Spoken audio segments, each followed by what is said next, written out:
आह्वान करने के लिए आया हूं कि मोदी जी को तीसरा कार्यकाल दीजिए। भारत मोदी जी के नेतृत्व में तीसरी बड़ी अर्थव्यवस्था बनेगा और दुनिया के सिरमौर बनकर के नेतृत्वकर्ता के रूप में स्थापित होगा। बहनों और भाइयों, इसीलिए तो प्रधानमंत्री जी कहते हैं कि हमारा एक ही संकल्प होना चाहिए। क्या होना चाहिए? हमारा संकल्प विकसित भारत। क्या होना चाहिए? हमारा संकल्प विकसित भारत। और विकसित भारत के लिए विकसित उत्तर प्रदेश आवश्यक है और विकसित उत्तर प्रदेश के लिए विकसित गोंडा भी आवश्यक है। और विकसित गोंडा के लिए ही यहां की सड़कों को 4 लेन के साथ जोड़ने की कार्रवाई आगे बढ़ रही है।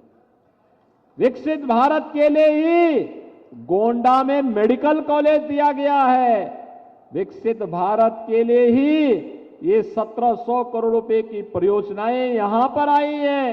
विकसित भारत के लिए ही वनटांगिया समुदाय को आजादी के बाद पहली बार इस डबल इंजन सरकार ने न्याय देने का काम किया है।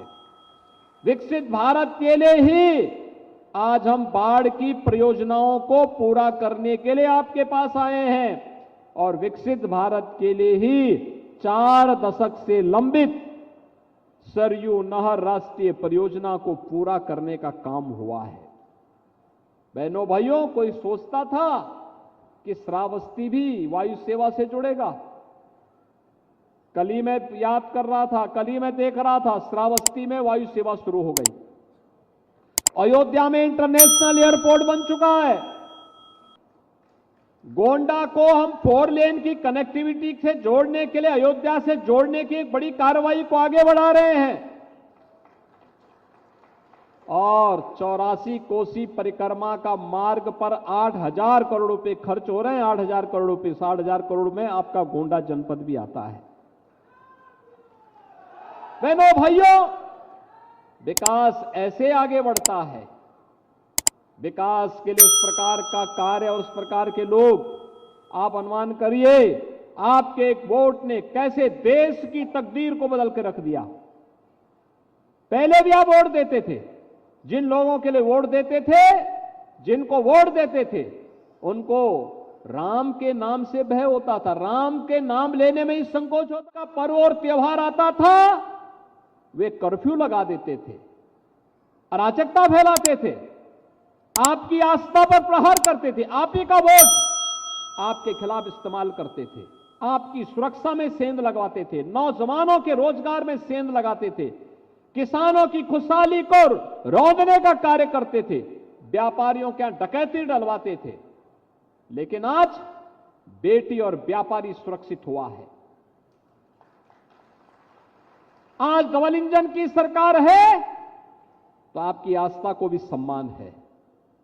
डबल इंजन की सरकार है, नौजवानों के लिए नौकरी की व्यवस्था। इससे पहले, मैं गोंडा में आने के पहले लगभग 100 नौजवानों को डिप्टी एसपी और डिप्टी कलेक्टर का नियुक्ति पत्र वितरण करके लखनऊ से आया हूं। ये उत्तर प्रदेश के नौजवान आज उत्तर प्रदेश के अंदर अलग अलग जनपदों के नियुक्ति प्राप्त कर रहे हैं, उत्तर प्रदेश की बेहतरीन सेवा में जा रहे हैं, अग्रणी सेवा में जा रहे हैं। इसलिए जा रहे हैं क्योंकि सरकार संवेदनशील तरीके से उनके विकास के लिए कार्य कर रही है। और आज जब हम यहां पर आए हैं, आजादी के अमृत महोत्सव में प्रधानमंत्री मोदी जी ने हर भारतवासी को जोड़ा था, हर घर तिरंगा के माध्यम से। और 1857 के महान क्रांतिकारी, महान स्वतंत्रता संग्राम सेनानी, महान योद्धा देवी बख्श सिंह जी ने गोंडा में मोर्चा संभाला था। आज यहां के मेडिकल कॉलेज का नामकरण हम महाराजा देवी बख्श सिंह जी के नाम पर ही करने की घोषणा भी कर रहे हैं।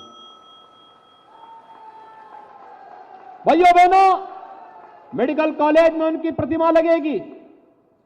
1857 का उनका इतिहास लिखा जाएगा और उनके इतिहास के साथ आने वाली पीढ़ी के लिए एक नई प्रेरणा भी होगी।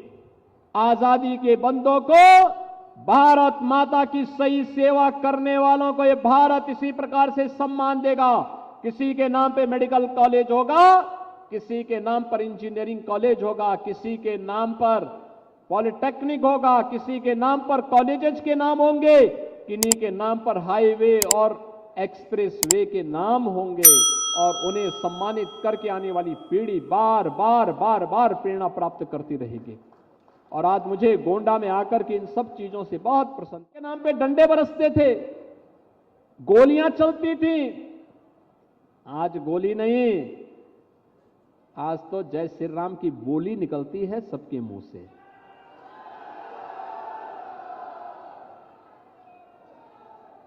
आज उत्तर प्रदेश में राम भक्तों पर गोली नहीं बल्कि पुष्प वर्षा हो रही है, पुष्प वर्षा।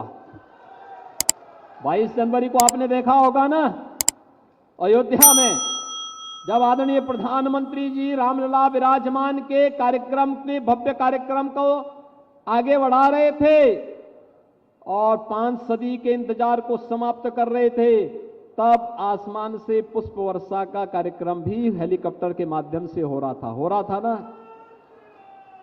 आज तो अयोध्या की पहचान दीपोत्सव और रामोत्सव से हो गई है। आज भव्य और दिव्य और नव्य अयोध्या के दर्शन हमें देखने को मिल रहे हैं। हमारी पीढ़ी धन्य हो गई है। जो 500 वर्षों से हमारे पूर्वजों का एक संकल्प था, वह संकल्प पूरा हुआ है। अयोध्या में प्रभु राम फिर से विराजमान हुए हैं। इससे बड़ी बात हम सब भारतवासियों के लिए, उत्तर प्रदेश वासियों और गोंडा वासियों के लिए दूसरी नहीं हो सकती है। इन सब के लिए भी मैं आपका अभिनंदन करता हूं। इन 1700 करोड़ रुपए की परियोजनाओं के लिए आपको बधाई देता हूं।